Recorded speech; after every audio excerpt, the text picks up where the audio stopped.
बाला बहुत अच्छा लड़का है। हाँ हाँ बेटी, हम लोग तुम्हारे दुश्मन तो नहीं है, किसी अच्छे लड़के से ही तुम्हारी शादी करवाएंगे ना। आखिर तू हमारी इकलौती बेटी है। अच्छा ठीक है माँ, अब ज़्यादा भावुकतापूर्ण शब्दों का इस्तेमाल ना करो। मैं चलने के लिए तैयार हूँ। चलो फिर, बिना देर के हम सब चलते हैं। सभी बाला के घर पहुंचते हैं। अरे क्या बात है बहन जी, अभी तक आपका बेटा नहीं आया? जी बस आता ही होगा। तभी वहाँ बाला आता है। लो जी, आ गया मेरा बेटा। ये लोग तुझे देखने आए हैं और ये इनकी बेटी नम्रता है। बाला के सर पर बिल्कुल बाल नहीं होते। ये देख नम्रता और उसके परिवार वालों की आंखें फटी की फटी रह जाती है। ये तो टकला है। हे भगवान, माँ पिताजी, आप दोनों एक टकले से मेरी शादी करवाने वाले थे। अरे ये तो पूरा उजड़ा चमन है। देखो बेटी, इस तरह किसी का मजाक उड़ाना गलत है। किसी के बारे में इस तरह की बातें नहीं करते। बालों का क्या है, वो तो आते जाते रहते हैं। लड़का टकला है तो क्या हुआ, इंजीनियर है, अच्छा खासा कमाता है। आप चुप रहिए जी। इसकी तरफदारी इसलिए कर रहे हैं क्योंकि आपके भी सर पर बाल नहीं है। मैंने तो आपसे शादी कर ली, मगर मैं अपनी बेटी की शादी एक टकले से बिल्कुल नहीं करवाऊंगी। अरे ये क्या, कब से आप लोगों ने टकला टकला लगा रखा है? और माफ करना, तुम भी कोई हूर की परी नहीं हो। तुम लोग मेरे घर में आकर मेरी ही बेइज्जती कर रहे हो। निकल जाओ यहाँ से। हाँ हाँ तो जा रहे हैं ना, हमें भी यहाँ रुकने का कोई शौक नहीं है। नम्रता और उसके परिवार वाले उठकर वहाँ से जाने लगते हैं। तभी नम्रता का छोटा भाई जाते जाते कहता है, टकला, तेरा बाप टकला। और इस तरह बाला का रिश्ता टूट जाता है। फिर एक दिन सड़क के किनारे एक आदमी घूम घूम कर कंधी बेच रहा होता है। कंधी ले लो, कंधी, एक से बढ़िया एक कंघी ले लो, नए जमाने की कंघी ले लो। अरे भाई ये ले लो। घूमते घूमते वो बाला के पास पहुंच जाता है। अरे भाई साहब, कंधी लोगे क्या? ये लो। तभी उसकी नज़र बाला के सर के ऊपर पड़ती है। अरे माफ़ करना भाई साहब, आप इसे लेकर क्या करोगे? आपके सर पर तो बाल ही नहीं है, आपका तो स्टेडियम पूरा खाली है। चलता हूँ, कंधी ले लो, कंधी ले लो। कंधी वाले की बातें सुनकर बाला को बुरा लगता है। उस समय बाला को ऐसा महसूस होता है कि उसके लिए दुनिया में सबसे कीमती कोई चीज़ अगर है तो वो सिर्फ बाल है। बाला सड़क पर चलते हुए लोगों के बाल बड़े गौर से देखता है। चलते चलते बाला एक मंदिर के पास पहुंच जाता है। हे भगवान, तुमने ये मेरे साथ क्या किया? थोड़े से बाल अगर मुझे दे देते तो तुम्हारा क्या चला जाता? सारी दुनिया मेरा मजाक उड़ाती है। अरे भाई, आज पहला इंसान देख रहा हूँ जो मंदिर आकर भगवान से अपने लिए बाल मांग रहा है। बेटा, भगवान ने तुम्हें सब कुछ तो दिया है, अच्छी सेहत है, अच्छी नौकरी है। लगता है तुम्हारी तबीयत ठीक नहीं है। घर जाओ, सब ठीक हो जाएगा। बाला वहाँ से चला जाता है। घर पहुंचकर बाला खाना खाता है और अपने कमरे में सोने के लिए चला जाता है। फिर सुबह जब बाला सोकर उठता है तो आईने के सामने अपने आप को देखकर हैरान हो जाता है। बाला के सर पर एकदम घने बाल आ जाते हैं। बाला खुशी से झूम उठता है। अरे ये तो चमत्कार हो गया, मेरे सर पर बाल आ गए। लेकिन ये हुआ कैसे? बाला अपने सर पर बाल देखकर खुशी से पागल हो जाता है और अपने घर वालों से जाकर कहता है, माँ, जादू हो गया, जादू, मेरे सर पर बाल आ गए, बाल। अरे क्या हो गया, सुबह सुबह चिल्ला क्यों रहा है? पिताजी ये देखिए, एक ही रात में अचानक मेरे सर पर बाल आ गए, चमत्कार हो गया। अरे बस कर, कोई चमत्कार वमत्कार नहीं हुआ है।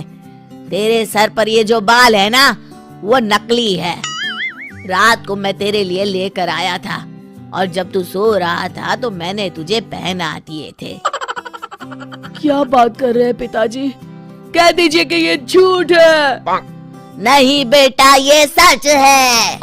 अरे बाल निकाल कर देख ले। रोज अपने बालों को लेकर दुखी रहता था तू, इसलिए मैं तेरे लिए नकली बाल ले आया। अब ना तुझे कोई टकला नहीं बोलेगा।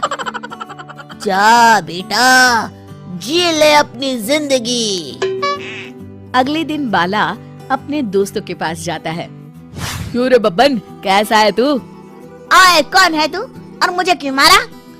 अबे मैं बाला। ये क्या मजाक है? मेरा दोस्त बाला टकला है। एक मिनट, अरे हाँ रे, तू तो बाला है, लेकिन तेरे सर पर अचानक बाल कैसे आ गए? और वो भी इतने सुंदर। सब भोलेनाथ की कृपा है। भाई मुझे देख, काश मेरे ऊपर भोलेनाथ की कृपा हो जाती।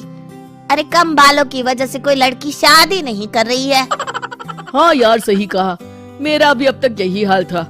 मैं ना कल ही अपनी एक अच्छी सी तस्वीर खिंचवा कर अखबार में शादी का इश्तिहार दे देता हूँ, फिर तो मेरी लाइफ सेट है। चलता हूँ दोस्त। बाला वहाँ से चला जाता है। अगले दिन, माँ, मैं अपनी शादी का इश्तिहार देने वाला हूँ, ये देखो मेरी फोटो। ये तो बहुत अच्छी है बेटा। लेकिन बेटा तेरे बाल तो नकली है, तू क्या झूठ बोलकर शादी करना चाहता है? ये तो गलत बात है। अरे पिताजी, क्या चाहते हैं आप कि मैं जिंदगी भर कुंवारा रहूं? एक बात बताइए, सच बोलकर कौन सी मेरी शादी हो गई? अब झूठ ही सही। वैसे भी अगर एक बार शादी हो गई तब कोई क्या कर लेगा? मैंने फैसला कर लिया है, मैं तो इसी तरह शादी करूंगा। अरे नालायक, तू मेरी बात नहीं मानेगा। ठीक है, जा, जो तेरी मर्जी में आए कर, बाद में मेरे पास वापस मत आना।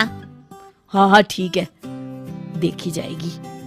इतना कहकर बाला वहाँ से चला जाता है। कुछ दिनों के बाद इश्तिहार देखकर बाला के घर में लड़की वाले उसे देखने आते हैं और उसे देखकर, सुनिए जी, लड़का तो बड़ा सुंदर है, खास तौर पर इसके बाल मुझे बहुत अच्छे लग रहे हैं, कितने घने और चमकीले हैं। हाँ हाँ भाग्यवान, लड़के के बालों में तो बात है, ऐसे बढ़िया बाल तो मैंने आज तक नहीं देखे हैं। क्यों बेटी, लड़का कैसा लगा तुम्हें? पसंद तो है ना? जी पिताजी। बहन जी, हमें आपका बेटा अपनी बेटी के लिए पसंद है। बहन जी, हमें भी आपकी लड़की पसंद है। सच बताऊं, मैं तो इतने सुंदर बालों वाले दामाद को पाकर बड़ी खुश हूँ।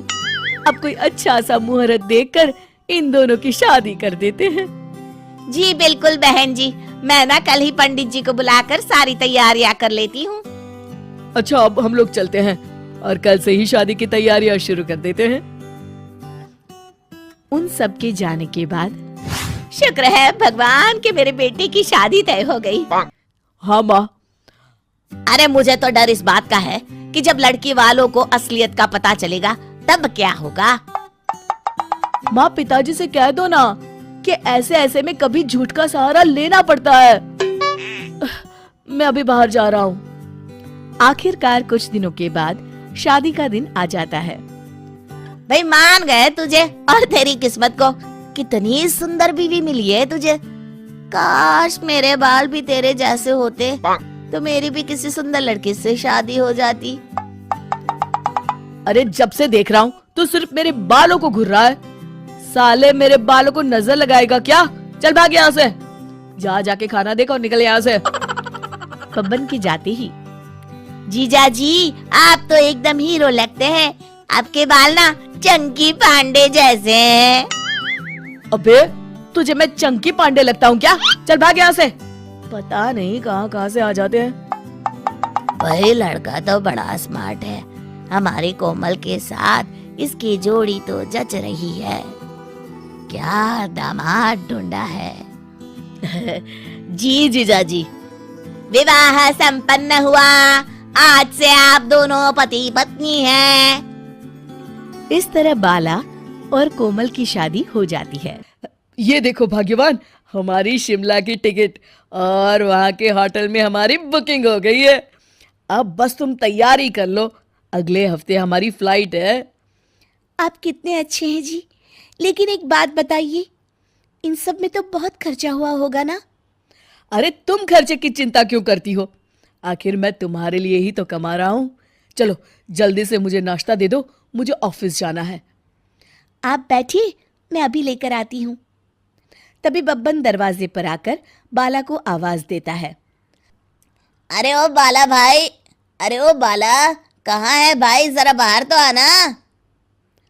अरे बब्बर तू, बाला अपने कमरे में है, तू बैठ, बाला अभी आता होगा। बैठने का टाइम नहीं है आंटी, अब बाला को बुलाइए ना, जरूरी काम है। तभी बाला वहां आ जाता है। अरे बब्बन तू, इतने सवेरे सवेरे, बोल क्या काम है? और ये आदमी कौन है तेरे साथ? अभी बताता हूँ। देखिए डॉक्टर साहब, ये मेरा दोस्त है। मुझे ना मेरे सर पर इसकी तरह ही घने और सुंदर बाल चाहिए। मुझे इनके बालों को चेक करना पड़ेगा। हे भगवान, मर गया रे, अब क्या करूं? ये डॉक्टर का बच्चा मेरे बाल चेक करेगा तो सबको पता चल जाएगा कि मेरे बाल नकली है। अरे कमीने बब्बन, तेरा सत्यानाश हो। क्या हुआ बाला, क्या सोच रहा है? अरे बब्बन, तू भी बड़ा अजीब है।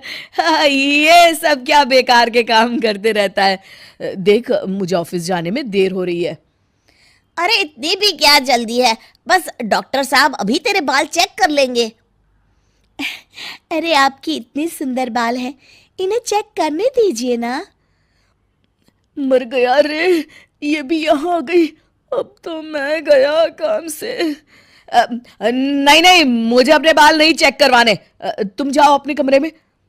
सुनो बब्बन, मुझे लगता है कुछ तो गड़बड़ है, हो ना हो जरूर इसके बाल नकली है और इसीलिए ये इतने नखरे कर रहा है। हाँ डॉक्टर, मुझे भी ऐसा ही लगता है, रुकिए मैं कुछ करता हूँ। अरे बाला, तू भी यार, इतनी छोटी बात में कितने नखरे कर रहा है। ला, डॉक्टर साहब को अपने बाल दिखा। अरे नहीं नहीं। अरे बस कर, क्या लड़कियों की तरह नखरे कर रहा है। आइए आइए डॉक्टर साहब। अरे नहीं नहीं, दूर हट, खबरदार अगर किसी ने मेरे बालों को हाथ लगाया है। अरे ये तो हद हो गई, आप सच में बहुत नौटंकी कर रहे हैं, अब तो मुझे सच जानना ही है। बब्बन बाला को पीछे से पकड़ लेता है। डॉक्टर साहब जल्दी आइए।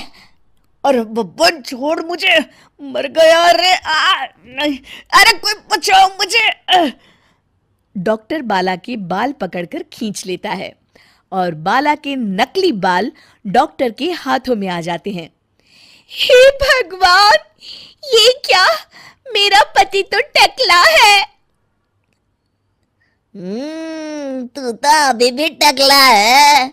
अच्छा, तो तू नकली बाल लगाकर सबको उल्लू बना रहा था।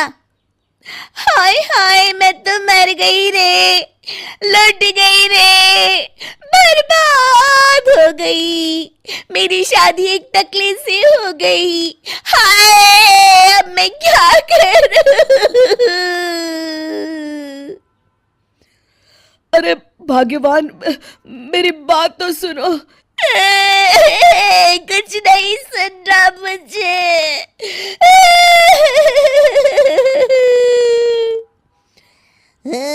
चलिए डॉक्टर साहब, अब हमारा यहाँ कोई काम नहीं। बब्बन वहां से चला जाता है। कोमल अपने मायके वालों को फोन करके उसे ले जाने के लिए कह देती है।